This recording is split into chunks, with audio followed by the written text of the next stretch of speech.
Welcome to Master Wealth, your guide to unlocking the secrets of financial abundance. In this series, we dive deep into the world of wealth-building strategies that the rich don't always share. Listen, we get it. There are certain things in life that you didn't need to know, like all Fruit Loop colors taste the same, or the apples you buy at the grocery stores can be more than a year old.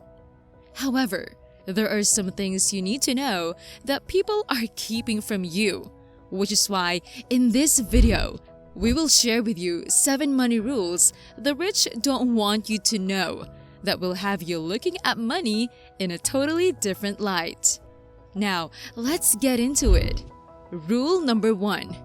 The rule of utility.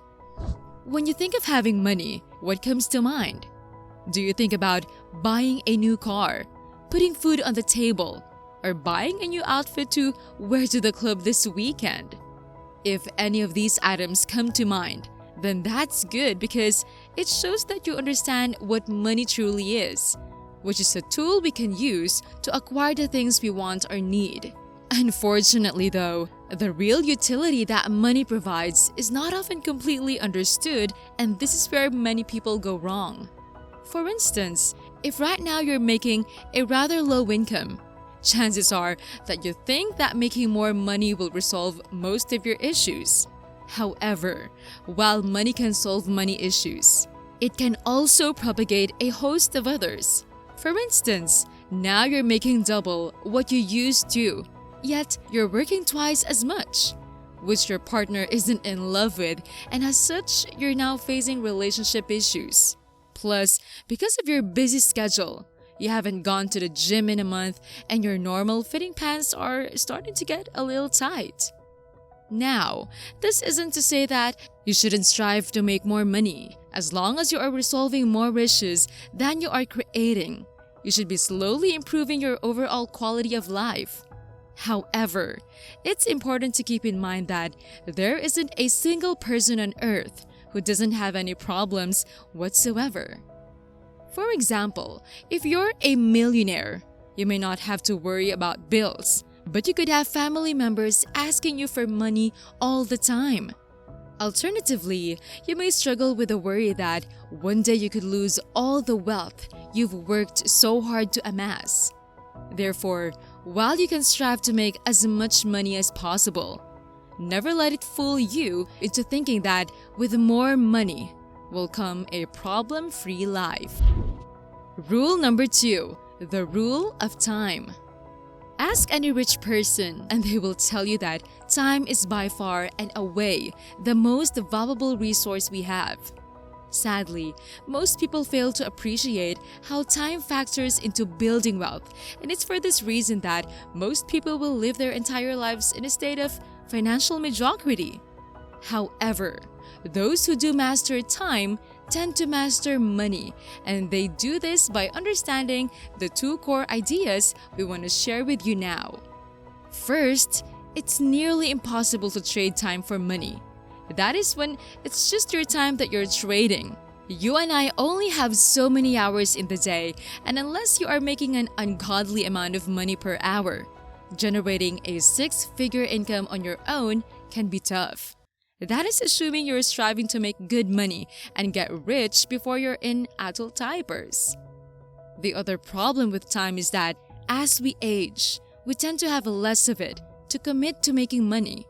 For instance, when a person is young and single, they could probably work 14 hours a day no problem. However, when you start having homeowner and relationship responsibilities or add kids into the mix, time isn't a resource you can maximize in order to get rich. This is why the richest people among us look beyond their own 24 hours when trying to build wealth. If you look at the richest people on the Forbes list, they are all business owners who have leveraged other people's time, capital, and expertise. This isn't a coincidence. Now, does this mean that you've got the concept of time all wrong? Not at all. This is all to say that becoming rich requires you to appreciate how your time factors into your wealth-building journey. For instance, it takes time to build career experience that will allow you to climb the corporate ladder. It takes time to learn how to start up your first business and scale it to the revenue figures you want. And it definitely takes time to leverage the power of the stock market and compound interest to become rich. Just ask Warren Buffett. Once you wrap your head around how to capitalize on time, both your own and others, building wealth becomes 10 times easier. One more thing, if you're enjoying this video so far, do us a huge favor and give this video a thumbs up. Thank you. Rule number 3, the rule of protection. Have you ever asked yourself why you work? Chances are, it's not because you love listening to your coworkers telling you about their family drama, or like working late in order to meet an unrealistic deadline. For most people, the answer is simple. You work to pay your bills and eventually retire. Sadly, while most people have the skill of accumulation, in that they work for years to generate the income they need to meet these goals, they lack the skill of protection and extend their path to financial freedom more than they have to. So what does the skill of protection entail? It's fending off foes that want to take your money and be faced with them every single day. It's the vacation your wife's been begging you to go on that will set you back 3 years of savings. It's the oversized home that your parents expect you to buy to uphold the family name. It's the $60,000 car that you hope will add some excitement back into your life. Each one of these is a financial foe, separating you from your main goal of financial freedom. You see, anyone can go out and make money. What separates those who get and stay rich and those who struggle financially is how they manage the resources they have. This is important to internalize because just like you can't out-exercise a bad diet, you can't out-earn a spending problem, so the more protective you are of your money, the better. Rule number 4, the rule of minimal savings. For the entirety of your life, you've been told to save your money. Your parents told you to save for a rainy day. The news tells you to stash your cash, and of course, banks are more than happy to take your money. However, should you actually be saving your money? Not always. You see, saving money isn't the path to wealth and prosperity that people make it out to be. In fact, when you save your money, the only person you're making rich is the bank. You may not know this, but banks generate a large amount of their incomes using your money. They take your deposits and lend it out to others at lucrative interest rates while paying you a pittance in the process. Now, does this mean you should avoid saving money altogether? Of course not. It just means that you need to be more strategic in how much money you stash in the bank. For instance, we only put enough money in the bank to cover emergency expenses and our day-to-day bills. Being on the more conservative side, we like having a year's worth of expenses in the bank, but a good goal for anyone just starting out is to have anywhere from 3 to 6 months set aside. Then, with the rest of our money, we use it to acquire real estate, index funds, and the like.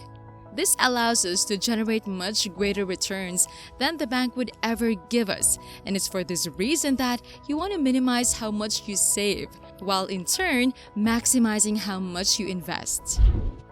Rule number 5, the rule of expectation. If you're like most people, then you've probably told yourself that once you hit a certain salary or net worth figure, that you'll be happy. We know that we've told ourselves this thousands of times, yet what we've come to realize over time, and you may have too, is that getting to our stated goal never fully satisfies us.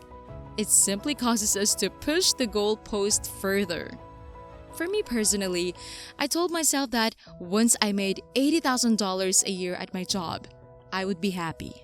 However, once I got there, I decided that making $100,000 would be better, then $120,000, and so on and so forth. So, is this to say that you shouldn't set financial goals for yourself? Not at all. However, pushing off being happy into the future is a big mistake. And sadly, most of us continue to make this mistake day after day. Now, why is this important to realize? Because even though hearing us say this probably resonating with you, most of us don't really internalize this thought, and instead, we keep pushing the goalpost further.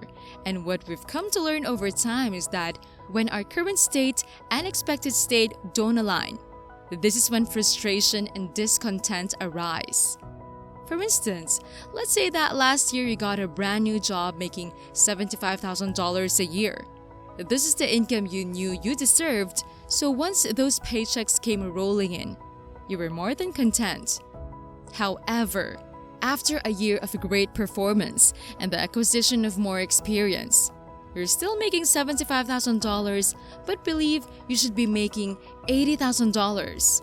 All of a sudden, your expectation is that you should be making $5,000 more, yet you're not, and this is when resentment starts to set in.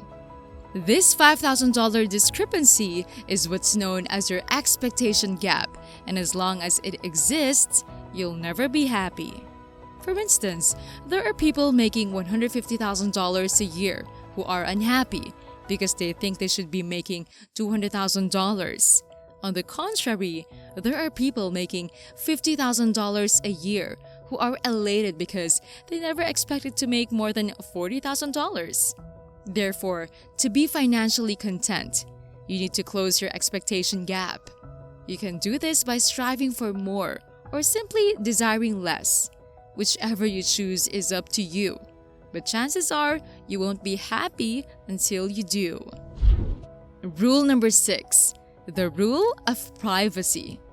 If you ask most people why they want to get rich, most will tell you all the things they would buy if they had more money.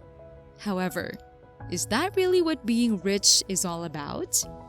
In the book, The Psychology of Money, author Morgan Housel states that wealth is what you don't see, and he's totally right in saying this. Many of the richest people we know drive average cars, own modest homes, and are not flashy in any way. However, if you saw their bank accounts, your eyes would probably roll back in your head. However, if we dive a bit deeper into what this saying really means, it actually leaves us clues as to how we should go about building wealth. Again, as the saying goes, wealth is what you don't see. Meaning that part of becoming wealthy is not showing off, which is a friendly reminder that all of the material goods we buy are directly opposed to our goal of becoming financially abundant. Now, logically, we can all get behind the idea that the more you buy, the less money you have, but putting financial conservatism into practice is easier said than done. There's always that new car or vacation pulling at us, and while life isn't all about saving and investing, the more of it you can do, the quicker you'll be rich. Therefore, if you're presently working to get rich for all the things you can buy, you may want to change course. Don't attach your financial success to material goods, but the feeling of power and freedom it can provide. We say this because the more you need, the harder it is to grow richer. But the less you need, well, the opposite is true. Rule number 7. The rule of obligation. Do you know the best part of being a kid? No, it's not going out for recess or having your mom pick out your clothes. The best part about being a kid is having no responsibilities and not caring the world. Sadly, we can't remain in this state of complete bliss forever and have to eventually take on some responsibilities. For instance, we take on responsibilities at our jobs, within our families, and more specifically in the assets and liabilities we acquire. Now, when it comes to the things we buy, they do provide us more utility.